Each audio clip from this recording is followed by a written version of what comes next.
All right. What is going on, guys? Welcome to a live stream over here on YouTube and to the biggest, the sickest, the illest hands today.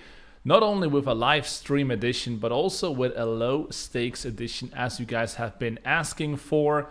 I hope you guys can hear me loud and clear here in the chat. I actually do these kinds of live streams twice a week in the PLO Mastermind, but haven't tried it lately on YouTube. Let me know if you guys can hear me loud and clearly. And we are about to get started reviewing the biggest hands at 10 cent, 25 cent, 25 cent, 50 cent, and 50 cent a dollar since pretty much last night. I've been holding these tables open overnight in order to accumulate the biggest hands essentially. And we're going to go through some of these sick hands today. I'm going to do my best to not spoil the result. So sometimes I'm going to gray out the table so you guys cannot see the showdown. And then we're going to get into those hands. I can see a lot of familiar faces out there, of course, also from the Mastermind. Thank you very much for tuning in live today. If you guys have any low stakes questions, any beginner type of questions, how to get started in PLO, I don't know, like how to dissect pre-flop, basic post-flop questions, please put them out there right here in the chat, and I'm gonna jump on them in between those hands. And I would say, let's get started. If you like this kind of format, it's an experiment actually for us, the live format on YouTube, then definitely hit the like button. It is showing us that you guys are enjoying the live stream format and also the format of the biggest hands in the reviews here. Helps the channel to also grow, and it just makes us more aware of what you guys are looking for. So make sure to hit that like button if you enjoy this kind of content. And I would say, let's get the first hand rolling in. So kind of in style. So this hand is at 10 cent, 25 cent, right? And kind of in style, we have an under the gun player limping in and the MP player over limping. Generally speaking, you should not have limping ranges in PLO, specifically not in deep stacked games, specifically not when you play a lot of rake heading to the flop. There are occasions though you want to limp, and that is in tournaments. In tournaments, you don't pay rake after the initial buy-in, and therefore you have more incentive to see the flop. There's no additional rake being taken, like in cash games. And also in tournaments, you're oftentimes much shallower. So it makes sense to hedge your risks, so to speak, to see a flop, where in cash games, as you are so deep, you can anyway call a lot of 3-bets. And you're also trying to avoid seeing too many flops. And if so, you want to see a big flop with a strong hand so you can actually overcome the rake structure. Ben says, I like your hair, natural and chaotic. Listen, I'm just coming off a casual, it was actually a casual 35-minute bike ride. Just hopped into the shower and put up the green screen, and now we're going live. So we're gonna keep it real here, guys. Okay, Shadow Maniac, how is it going? Reporting for PLO duty. So again, generally speaking, you want to race when it comes to PLO, especially in cash games, especially at low stakes. Also, some people ask me, how big should you raise to begin with? And the answer is full pot. Generally speaking, in cash games, because you are highly incentivized because of the rake to play strong hands pre-flop and make the pot as big as possible so that you can actually reach the rake cap or at least win large pots with strong hands. The small pots with marginal hands are not going to pay off because you're going to not be able to overcome the rake. So therefore, play tight and play aggressive, open bake, and avoid limping by all costs. So we now see an ISO raise from the button, makes it 135. The under the gun player who limped calls, and the MP player calls as well.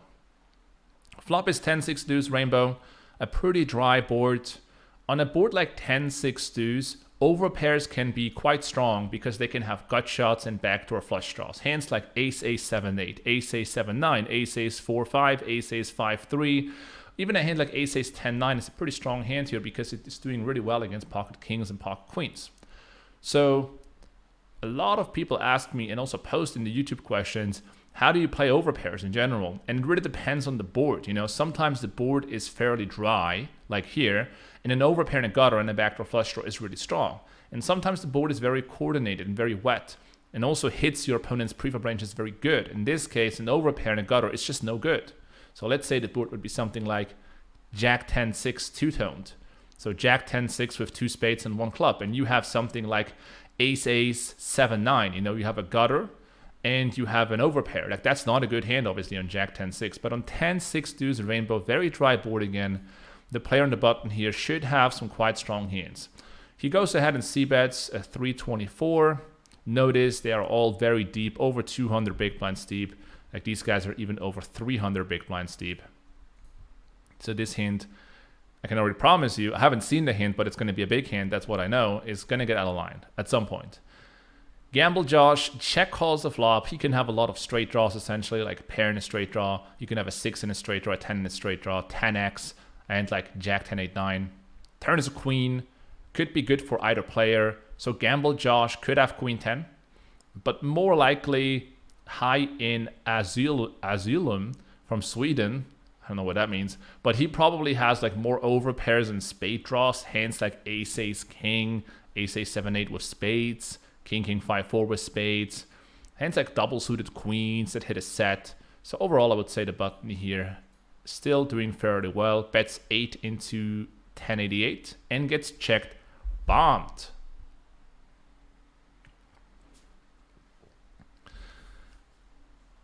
You need a beard. I just shaved, by the way, before I head into this live stream, so take that. That's why I look so young and fresh. Anyway. So at this point, I mean, Gamble Josh is basically saying, hey, look, man, I got queen 10, maybe queens, maybe a slow play to set. But I would say the bottom of Gamble Josh's range is usually queen 10. There is a slight chance he has like a big combo draw. So high calls, I would say high as a spade draw. And probably an overpair and a straight draw. Pretty bad card for high. The 5 of diamonds doesn't really change much, and I guess Gamble Josh is just going to put the last money in the middle. And in this case, high calls, I'm not sure what he has. I mean, does he have Ace-Ace 3-4? Just hit the river magically? Let's have a look at Showdown. Wow, okay, so Gamble Josh has Queen 7-8, called the flop with a gutter and an overpair, no backdoor flush draw, and high had 2 pair and a flush draw on the turn and decided to call the big check raise there. Very iffy spot for high in Asylum on the turn there, because against queens and queen 10 he's not doing that good at all, but also not that bad. Yeah, definitely tricky spot. Decided to call down the river. 2 strong hands clash against each other. As far as preflop ranges are concerned, Gamble Josh should be just folding here instead of over limping the queen 8-7. I think king 10-6 is good enough to raise on the button there, and definitely c-bet flop. On the turn, I think you do want to bet again. Facing the turn pot size check raise, I think we should actually fold this hand. But it's a tough one. Ben says, very nice live stream. Thanks a lot. If you like the live stream, hit the like button, guys, so we know that you're there and you enjoy this. Let me just see if I can expand this chat window a little bit at least. Something like that.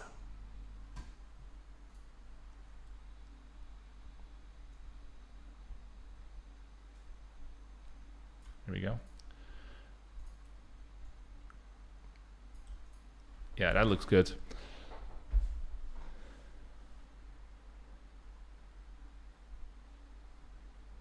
Also, we're on no delay here. I mean, maybe there's like a 5-second automatic delay.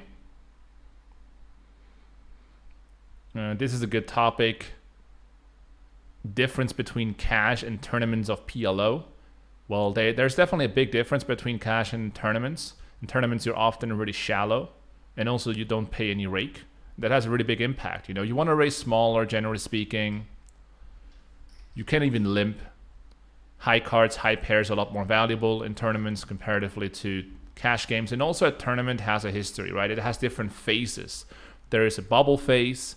Well, let's start at the beginning. There is a re-entry phase. Then there is a non-re-entry phase that is still quite far away from ICM or the bubble. Then there is a bubble. Then there's the post-bubble phase where you're laddering like insignificantly. And then there's the final table bubble. And then there's the final table. So there's a history, right?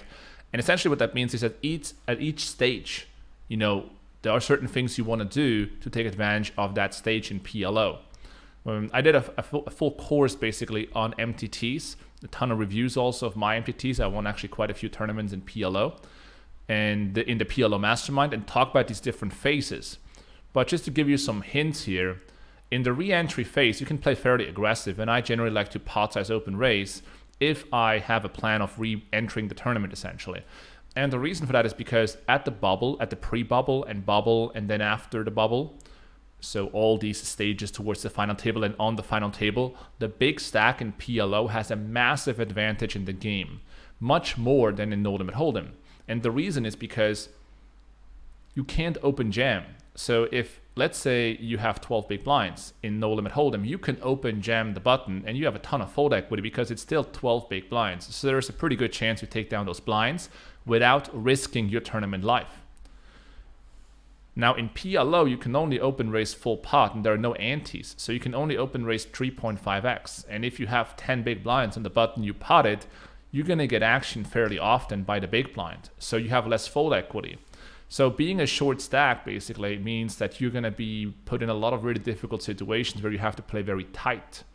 And if you have to play very tight, you're not going to pick up a lot of blinds. You're going to have to fold your blinds also fairly often. And essentially being a big stack in a late stage at PLO is a huge advantage if you know how to take advantage of it and how to play it. And therefore playing aggressive early on is really important for PLO tournaments, especially if you consider re-entering the tournament. So that's one of those tactics, you know, that you really want to think about a lot. Shadow Maniac is asking, well, I guess an appropriate question is, what is our raising strategy when in the blinds with limpers?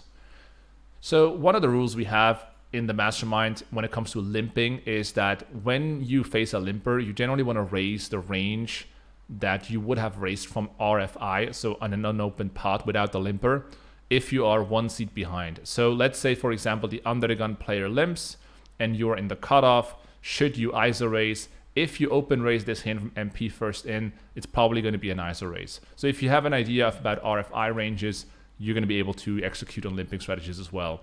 In the big blind, you want to take it up one more seat essentially and be a little bit tighter on top. And also it really depends what the stakes are, because when the stakes are very low and you pay a lot of rake, then your raising strategies should be even tighter because you have no fold equity pre-flop and you have to see a flop and pay a lot of rake. And therefore you need a strong hand to justify that.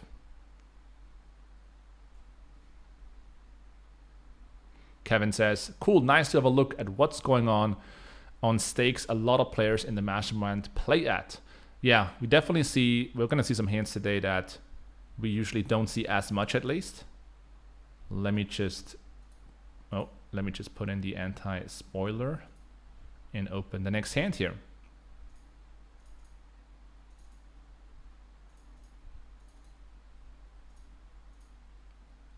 Cool. So here is the next hand, guys. We have an under the gun open raise by 555 time. Pot size raise, I think that's good. Kurov 555, also 555. What a coincidence. I don't know why. Countries, Russia versus Canada. 3 bets here on the button to 290. Gamble Josh in the mix one more time, calls it, and 555 time calls. So I'm going to call this guy time and this guy Kurov. It's just, well, there's a 5 on the board. I'm not sure what's going on here. Anyway, 10, 10, 5 in a 3-way 3-bet pot. Gamble Josh with a check. Everyone checks. Not a big surprise. Very static board. Turn is a 6. Kind of a meaningless card. Some straight draws. Get introduced and Gamble Josh with a pot size bet. I don't necessarily like this sizing. But so if you have a 10, you really want Kurov to call you with aces. But I'm not sure if he's willing to call a pot size bet. And if you have a bluff, I think you should mainly be bluffing with some equity like a straight draw or a flush draw. And there's no need to risk that much, essentially. Maybe you run into a 10 or into a really strong hand like aces and a flush draw in the first place. So I think on the turn, you can also get away betting smaller. Wow, time with the pot size raise here. I would guess that time has 10-6. I think that would make the most sense. Or 5-5 because of his name. But if you have 10-6, it's very unlikely your opponent has a 10. And therefore, I would actually just slow play. Especially against a pot size bet. So Gamble Josh calls the pot size raise. I have no idea what he has. I guess he has a 10 with like 3 overcards. If Gamble Josh has a hand like Jack 10 9 8, I don't like this turn call because you're going to be up against 10-6 really often and you're not going to get the price there. Meaningless card in the river, but Josh jams. Wow, what? All in call, 140 in the middle. Well, I guess it wasn't meaningless for Gamble Josh. He rivered a straight with Jack 10 3 4, but it's no good against 10-6. Again, not surprised to see 10-6 there by time. Gamble Josh was almost drawing that on the turn. Only a jack for the winner. Yeah, definitely shows that there is some potential out there, guys, to make some money on these stakes. Gonna jump over to the next hand. John has a question here. We're gonna jump on it just in a sec.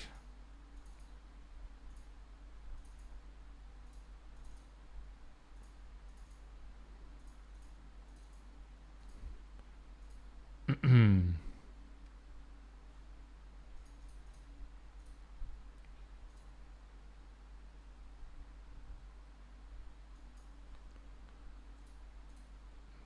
think we're going to look at the 25-50 hands now. Unfortunately, a lot of the hands are not available anymore, but this one is. Okay.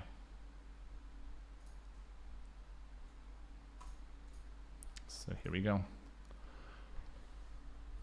John says, hey boss, I recently tried that one once. It's basically PLO with ante during the splash pots. I find it difficult to adjust and play way wider during the splash pot. Any future strategy videos on 1-on-1's tables? That is a good question.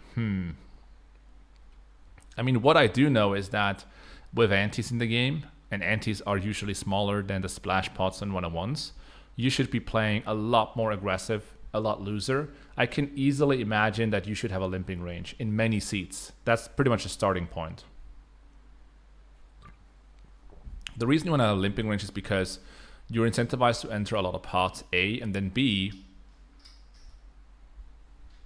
you have very little fold equity even if you raise, because the splash pot doesn't count towards your raise sizing. So you can only raise really small. So raising is really inefficient if you have a hand that is not great. Obviously, if you have a great hand, go for the raise or the limp re-raise. But essentially, I think the dynamic here is you got to enter a lot of pots, and I would probably primarily do it by limping. And then protect that limping range by limp re-raising sometimes. And just open raise also some hands that are good. But limping is certainly a big part of the strategy there. And also you got to play way wider. You know, I will probably have to run some sims to see like how wide you have to play. But obviously the splash pots are also always, I mean, not always different, but there are a few different sizes essentially of splashes. Nikolai is asking, JNandez, may you also please talk about notes which you would write on players in current hands? All right. So let's have a look at this hand and see if that applies here, or if I can give you something about notes in this hand. So this is at 25-50 now, and we got an under the gun pot size raiser. Poker gut is 3-betting to 6, and Lampert with the call. Very dynamic board, obviously good for the 3-better, especially the 3-better in middle position will have a lot of aces. Flop goes check bet. So they are both deep stacked. That being said, I think Poker Gut should certainly have a potting range as part of his strategy, but also betting smaller is fine. But certain hands want to pot. Like if you have a vulnerable top set type of hand, you probably want to bet pot here. And also with a few other combos. And then half potting the rest. So he bets 1090 into 1850, seems fine. Oh wait, Olga's also in the mix. Wait, how did Olga get into the mix? Okay, so she called the 3-bet cold in the small blind. Okay, 3-way pot. Still, I mean, PokerGod can certainly have a potting range here as well, but he elects to bet 1090 and gets called by both players. So probably both players on a draw. Turn is a 3 of hearts. So this is going to go mostly check, check, pot. But let's see. Check, check, 35. Wow. So I'm kind of confused. I mean, this can make sense. Like, if PokerGod has a hand, let's say, like ace, jack, and clubs. If he has a hand like jacks with clubs, I think that could be okay. But I think most of his hands just want a pot if he wants to bet. Olga with the call, I mean, she clearly has a draw. And all in by Lamper. And PokerGod used the sizing where the action is not going to get reopened. So that's pretty unfortunate. Probably should have bet smaller. So he can't jam, and Olga calls with $5 behind, 250 in the middle. This is going to be a massive pot. Obviously the worst card ever for PokerGod. The straight complete and the flush as well. And it's like $5.71. Let me know in the chat, guys. Would you fold a hand like ace, ace, 4, 5 in the spot? Who would fold ace, ace, 4, 5 without a club in this situation? $5 for a $257 flop. A pot. Who's going to fold ace, ace, 4, 5?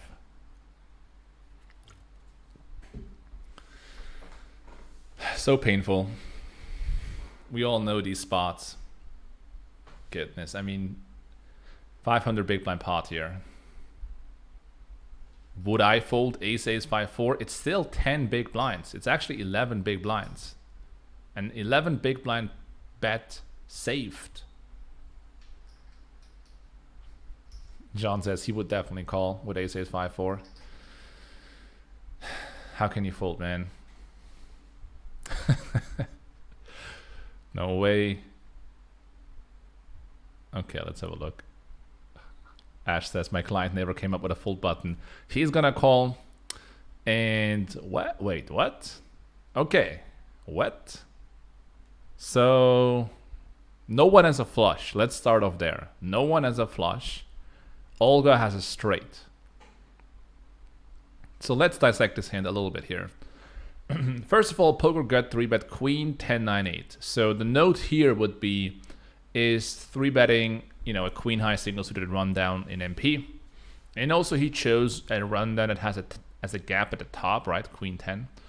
So when someone 3-bets this hand, you know, he could be 3-betting a lot of hands deep stacked. And if Lamper is a regular, then PokerGod could be even 3-betting more aggressively against recreational players. So the first note here would be is capable of 3-betting wide ranges deep stacked in MP versus EP, because that is going to influence my cold 4-betting range behind. But also it tells me more about how PokerGod is like thinking about 3-bet ranges. So let's say I'm in the cutoff and he 3-bets me on the button and we're also deep. I'm more inclined to throw in a light 4-bet against this player than against other players. So that's a valuable note right there. And the way you want to write it, you want to write it in a way where you can understand what it's all about really quick. So don't just write down the entire hand history is basically what I'm saying. It's not going to be helpful in the heat of the moment. So let's think about this hand. PokerGod 3-bets and gets called by 2 players. On this flop, he flops a wrap and a pair. So basically has a lot of straight outs. But the issue here is he has no flush draw and no club. I think 3-way he should have just checked back on the flop because the chance of running into a good hand is just too high. Doesn't block ace jack, doesn't block ace 9, doesn't block the clubs. And club combinations could have a ton of equity against him here. I mean, if someone has a hand like king, king, 10 of clubs, it's not doing good at all.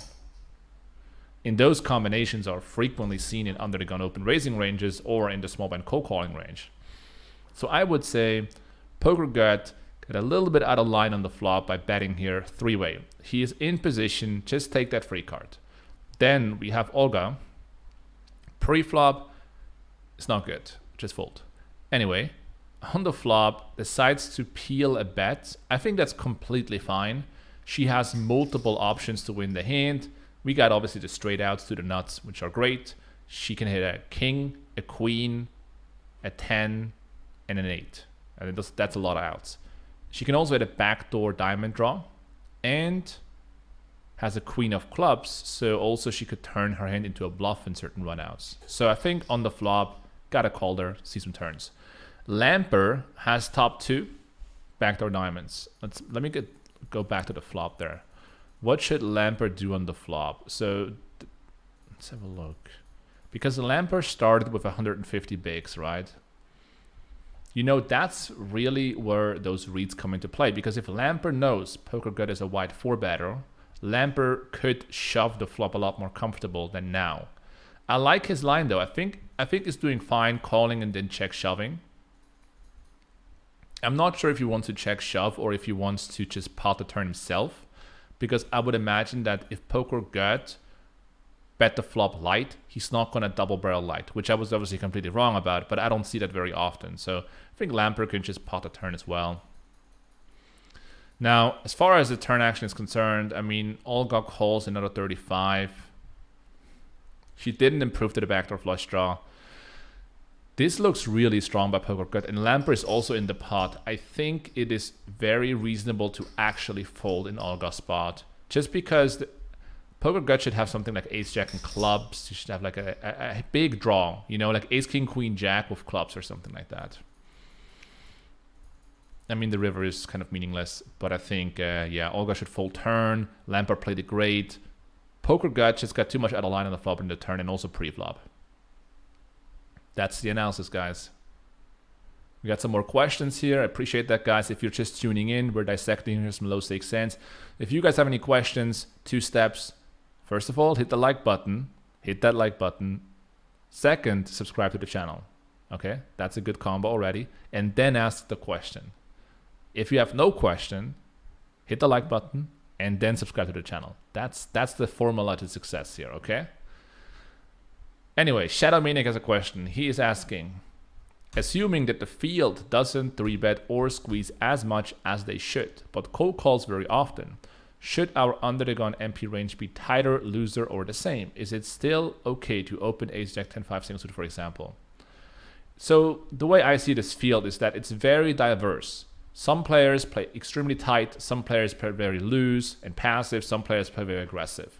And you need to make these adjustments based on individual tables. I would say overall, you want to be tighter. You want to be tighter because from a GTO perspective, the under the gun range is also built on fold equity.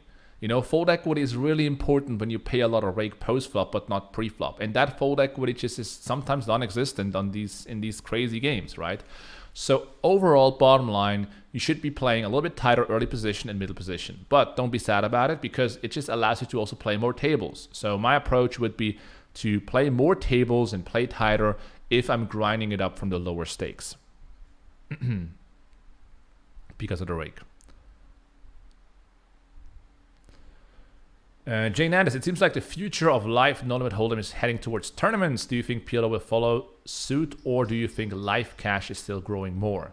I'm absolutely convinced that live cash is certainly growing more. I'm not sure if it's growing more than tournaments, but it's still growing, and a lot of people are interested in live PLO cash games for sure. And that definitely has an effect on online as well. So I think first of all, PLO, although I used to not like PLO as a tournament format, I like it these days much better, also because I understand it better and I had some good success in it.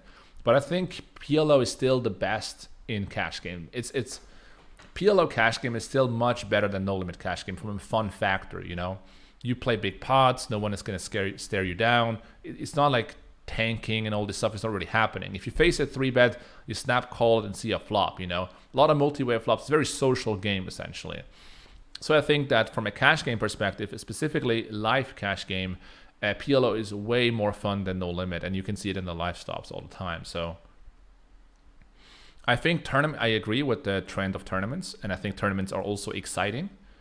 And getting deep in a PLO tournament, you know, I got deep in the final table in the 10K PLO scoop. It's like there's not much as exciting as that. But the core of PLO is still cash games because of the stack sizes in play.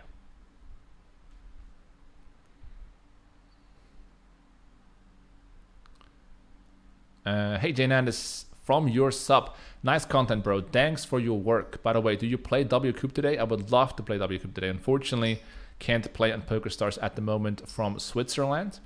And they are on hold, but they should relaunch relatively soon. I don't know what the date is. No one really knows. But hopefully in the next couple of weeks. If you look at my client, so this is my PokerStars client. If I click login, you can see that the casino777.ch was in Switzerland, which is Switzerland. The system is not available at this moment. Please try it again later. So the Swiss client is not yet up and running. All I can do is watch the lobby, and that's why we are in this format for the most part. Cool. JNandez will be in Rotterdam for the big wrap in a couple of weeks. Will not be in Rotterdam for the big wrap this time. Got a lot of stuff to take care over here at home. The 10-week transformation program is fully going right now in week number 6, or in the production of week number 6 out of 10, of course. And also we are still making continuous progress for our own software launch. So we will have a software launching, you know, hopefully really soon. Software launches are always tricky. Got to find the right team, got to find the right bug fixes and so on, but we're getting closer and closer and closer, and that takes up a lot of mental space, time, energy, money, all this stuff, and I'm going to be focusing fully on that in the next couple of weeks. When are you going to stream to play again? I'll most likely stream again when PokerStars goes live in Switzerland. Shadow Maniac is asking, JNandez, what do you think about this strategy for this field? Whatever is meant to open and fold to a 3-bet in a G2 environment, do not open them at all in this field. Is that tight enough? So basically the hands that, no, I totally disagree with this, by the way, because I mean, we don't want to, I want to move over to the next hand, but the short answer is the hands you open and fold to a 3-bet are oftentimes good multi-way hands. And you need to play good multi-way hands in this field because a lot of pots are multi-way. The hands that never have to fold against a 3-bet are oftentimes smooth and non-nutted hands that don't perform as well multi-way. And therefore the strategy you're describing is not so efficient for these stakes. Hopefully that makes sense. We're going to move over to some more hands, guys. Okay, got a big hand here coming up. Anti-spoiler, guys. What is the best side to start playing low stakes PLO 10 with rakeback? PLO 10 with rakeback. I mean, if you're looking for rakeback and probably pretty soft games, honestly, at those stakes, I would definitely check out Run It Once Poker. I think from a low stakes perspective, you know, you get so much rakeback right there. And I think that the low stakes games are consistent. I'm not 100% sure on that, but I would definitely check it out if Run It Once Poker is available in your country. Unfortunately, it's not in Switzerland at the moment, so I can't play it. But also they don't offer running games at my stakes. But I think for low stakes, people that want to build a bankroll is definitely a good idea. And other than that, I'm not 100% sure. I think PokerStars has a decent rake structure, but unfortunately no rakeback. And Party Poker is ramping up with a rakeback, but I'm not sure about if that is going to work out at low stakes essentially to be profitable.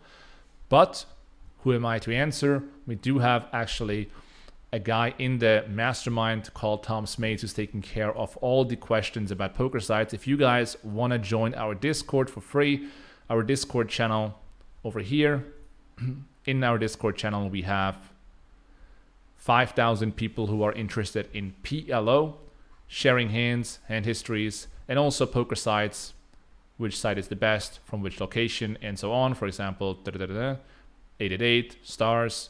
You know, all those questions are basically answered. And if you join our Discord channel, you can check them out. There's a link in the description that you see here below the stream. Just click on it and you can join our Discord channel for free. Ask your questions in there. Usually the easiest way to connect. And stay in touch and also be informed about future live streams. What do you think about the cash out opportunity on stars? Not 100% sure. it could be appealing. I mean, it is certainly appealing for PLO players because it is, I think it is a dramatic shift in terms of variance reduction from running it twice to cashing out. Obviously, you have to pay 1%, and I did not do the math on what that means because it doesn't affect me at the moment, but it will down the road when PokerStars is back. But, I mean, variance reduction is a real thing, you know, especially in PLO cash games. So it could be something that's interesting. What it really comes down to is it worth paying 1% or not? Obviously, and we would have to do the math on that. And at some point, I'm going to do the math on that and figure it out, essentially. It probably is also dependent on the stakes you play and also the size of the pot. So here's the next hand. We got a pot size open at 25.50 and a big blind call. So this hand is heads up, about to get out of line here. And by that, I mean a lot. Lead out from the big blind. So you can lead almost on any board, by the way, just at low frequencies, but it's going to be fine. In this case, you know, leading could also make sense with hands that make it very likely your opponent will check back. Let's say you have a hand like 2 pair and diamonds. Let's say you have a hand like a set. You know, those hands will make sense to lead because they're strong enough to continue barreling on turns and rivers. They're strong enough to face a raise on the flop. And also they limit the frequency of your opponent's C bets. So if you have one of those strong hands, it can make sense to lead out sometimes. I would prefer a bigger sizing though, but okay. Opponent calls. Turn is a 10, so now there are 2 flush draws on board and a made straight, 8-9. Another lead out from the big blind, very draw heavy board, and a pot size raise from in position. Sure, so in position can have a few hands here, most likely 8-9, but you can also have a straight draw and 2 flush draws. So like king, queen with hearts and diamonds is also a very strong hand in this spot, which he could raise. This guy calls. I would think he probably has a draw with a made hand in combination, you know, like 2 pair and a flush draw, a set and a straight draw, set and a flush draw, something like that. River's a 10, so this is a very good card for Warden because Warden was not raising turn. And therefore, he has a way more full houses. So probably he's going to pot. He's going to check, and this guy's going to pot. Wow. What? So I'm just going to say that it feels to me like there's a straight flush out there. It just feels to me like there's a straight flush out there. And I think Swanson has it. And Warden is going to check rip it now with Jack 10 or whatever. With Jack Jack? I don't know. I'm just gonna guess if Swanson is not super crazy, I don't know who he is. He has a straight flush. That's my read. Let's have a look. All in with a boat or quads, and he has straight flush. Let's have a look. Guys, listen. I played this game since almost 10 years. Warden, how nasty is this? Let the flop. I like the lead on the flop, and I think the double barrel is completely fine. On the river, I would just lead out because you're going to get checked back so often by a flush, by a straight. Wouldn't go for the check raise. Swanson. I mean, sick river. Sick river. Straight flush versus top out. Well, I guess that's how you get in 100 or 250 big blinds each in a single raise pot. JNandez, isn't GG poker soft and good for low stakes, especially when you can track your hands unlike party poker? Yeah, I also heard that on GG at low stakes it's probably fine. But can you track your hands on like an HM2, HM3 set type of software, or internally only? Yeah, I think that's also one thing that's important. I think being able to track your hands is very important to become better. Yeah.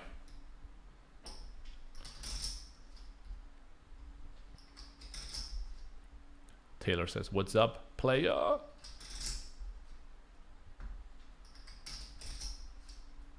Yeah, I mean, it's just much more difficult to become better at the game if you cannot track your hands, and that's why they're removing it, right? It's not the HUDs. I mean, it's not the HUDs, okay? The HUDs are powerful. There's no question about it.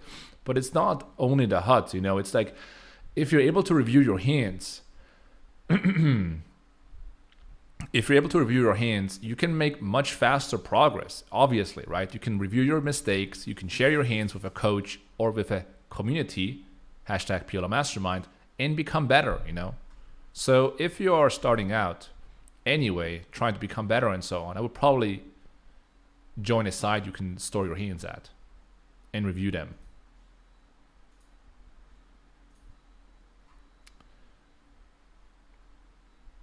Okay, so over to the next hand. I'm gonna be on for around another 20 minutes or so. So if you guys have any questions that are burning in your PLO heart, then let me know.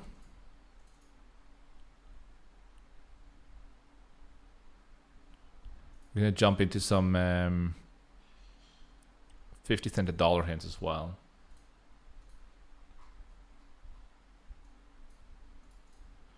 Wow, that's a big pot. Okay.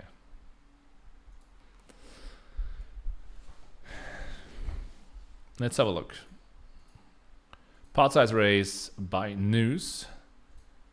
We get my boy Winter Cheese as well on the table, but he's not playing in the hand. 3-bet from the small blind, over 300 big steep, and call.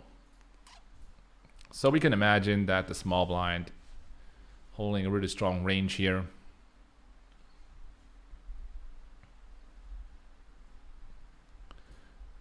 And 7-7-2, I mean, MP shouldn't have a lot of 7 in his range. So I like to see a bet here, a small one though. What? Wait. Unknown. Well, this guy's definitely unknown, probably. I don't like, surprisingly, a pot size C-bet on 7-7 deuce. Wow. It's pretty scary.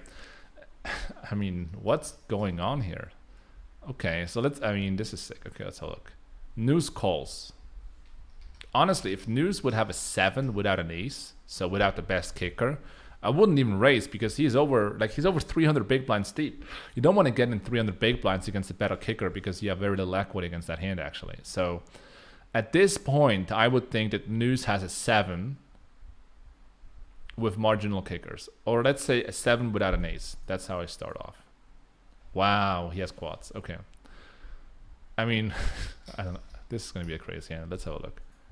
Yeah, that's what I thought. He's just going to rip it in. Okay, when News calls a turn, he has a 7 every single time. I don't know if News is a regular, but he probably is. From Finland, he has 400 big blinds. He calls a flop, pot, and turn pot. I mean, he has a 7. GG. I mean, guys, you got to join the great game. You got to join the great game if you see stuff like that, you know? Doesn't hat the ace, didn't hat the ace, just as I thought. Aces is a strong hand, you know, but you don't want to get in 300 big blinds on this board.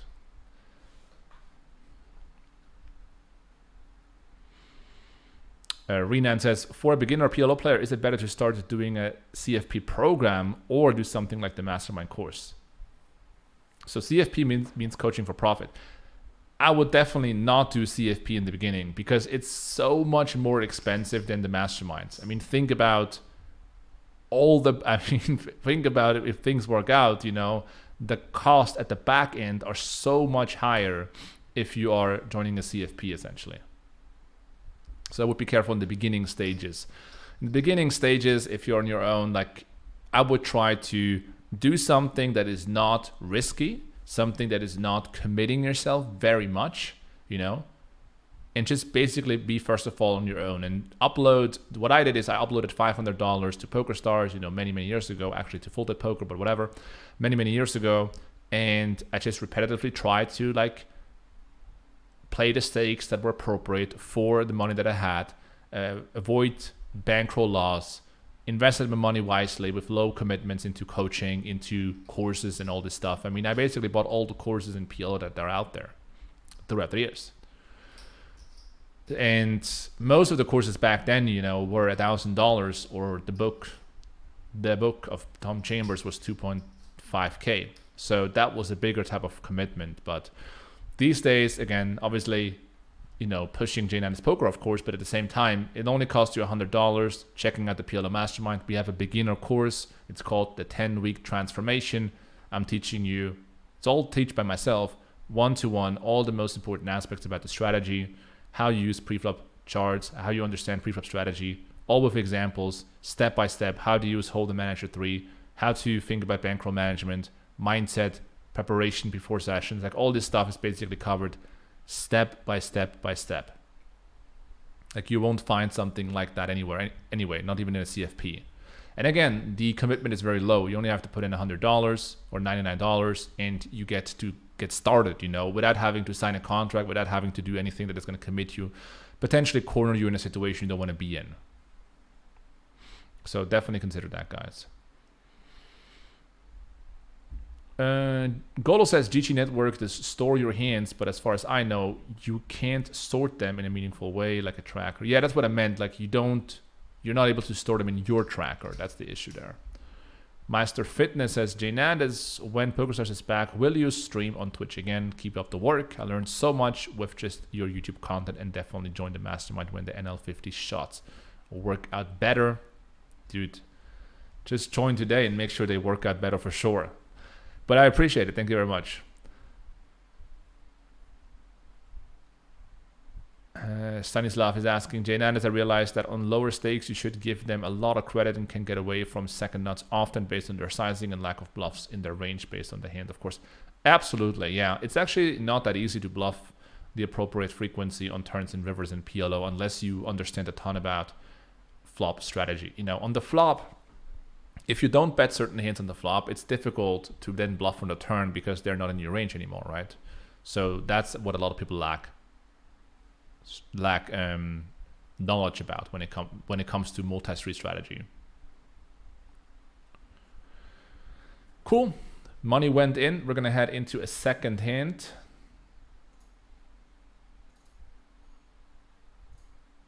At 50 cents a dollar.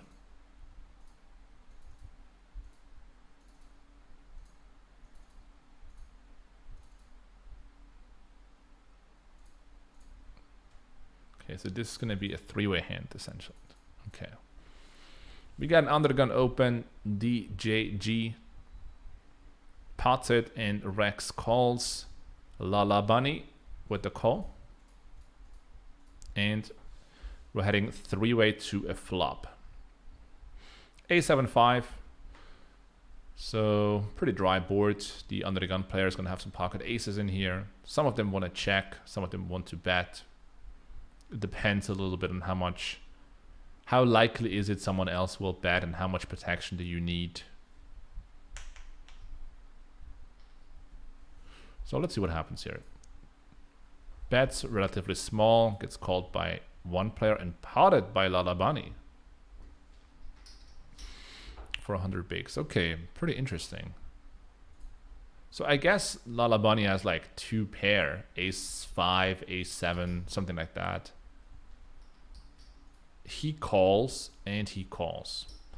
So when DJG calls, I would think he has a straight draw, like a wrap. But let's see what happens here. King of spades on the turn. Lala Bunny jams, call, call. And the straight gets there, all in, call. Okay, what are we dealing with here? Lala Bunny with ace-5-6-4. So he or she flopped two pair and an open-ended straight draw, backdoor flush draw. Completely standard. This is actually a hand you can certainly consider to squeeze pre-flop. It's not a hand a lot of people squeeze, but it gives you some board coverage. And in certain games, not necessarily these games, you can get a hand like kings to fold. You can get a hand like ace-x to fold before the flop, or queens. And that would be nice when you're holding an unpaired hand. So this hand is certainly a hand you want to consider to squeeze.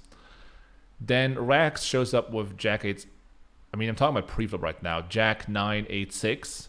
It's just a garbage hand. You don't want to play that preflop. And then DJG with the under the gun 9 high rundown, 9-8-7-6 single suited. It's a fine open. On the flop, DJG flops a pair and a wrap, right? He has 6-8-9. which is a wrap to the nuts, and a pair of sevens. I like the bet here. You can get better hands to fold like pocket kings, pocket queens, and you can also make the nuts on a reasonable amount of runouts. Rex has a nut wrap with a backdoor spade draw. He definitely cannot get away. I like to call on the flop, and I also like Lala Bunny's jam for 100 bigs essentially. So on the flop, I think those two players have to call. They have to see a turn card essentially with their hand. It's unfortunate for DJG that he does not have a backdoor flush draw, because what that means is that a lot of turn cards that are not going to make his hand are also going to introduce a backdoor flush draw that he doesn't have, and that is going to lower his equity a lot, especially in a three-way pot. So he calls, and then on the turn is the turn is not that expensive, I guess. 76 into 114. Yeah, I don't think he can fold. Yeah, if this would be a pot size shove, I think he should actually fold. But for this pricing, it's interesting because Rex should share outs with DJG a lot on this flop when he calls a big raise as well. I think there are some shared outs out there. I mean, now we know because of the showdown, but I think there is some shared stuff often in place. So this is a tricky turn. This is a tricky turn.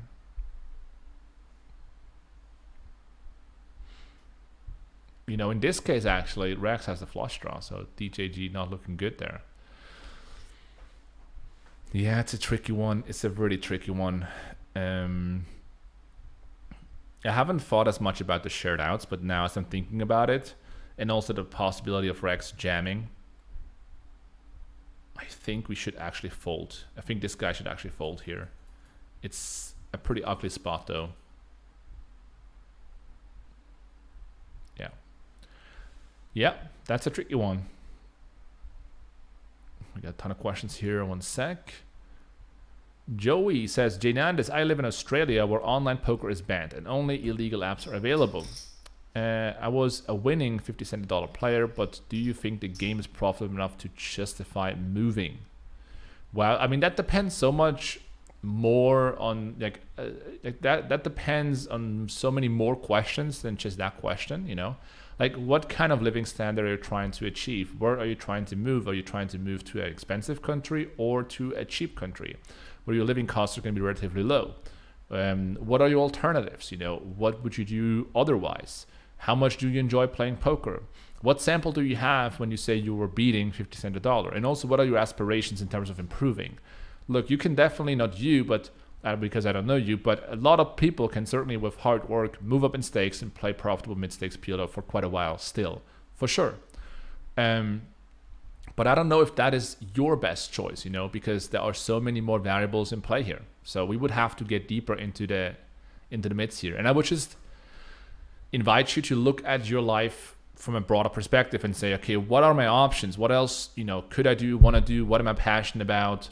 Is poker something that I want to put a lot of weight on for the next couple of years, move out? And, you know, being in a completely different environment that you have been before is also a big step. You know, is that a step that you would enjoy naturally? Is it something that you wouldn't enjoy?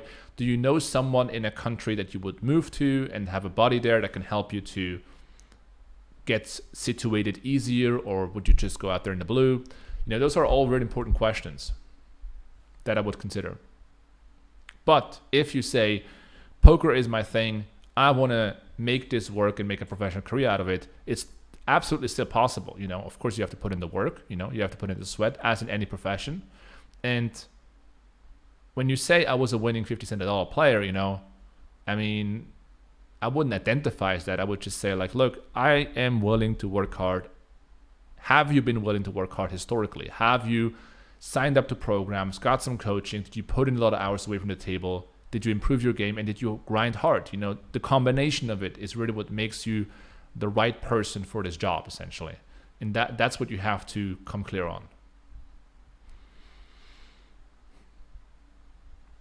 Open limping is terrible in small stakes 6 max. What about full ring? It can be fine. Can be fine. Look, if you have no full deck with a pre-flop, and a lot of full gameplay games are running like that, then limping is a viable strategy. But you don't want to limp with like weak hands. You want to limp with the right hands that make the most sense, you know, that play good in multi-way pots. If you limp hands, let's say like king, king, 10, deuce, single suited under the gun, you're going to end up losing.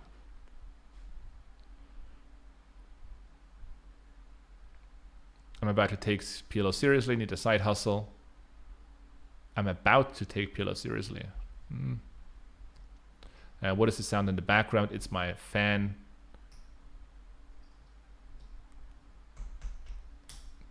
JNandez, I'm from New Zealand. As Joey saying, JNandez, living will be cheap and alternative is work in finance, but I hate it and love poker. So I would first of all differentiate those things from each other. When you say, I hate being in finance right now, then just accept that as a fact and realize I need to get out of this and I need to move somewhere else.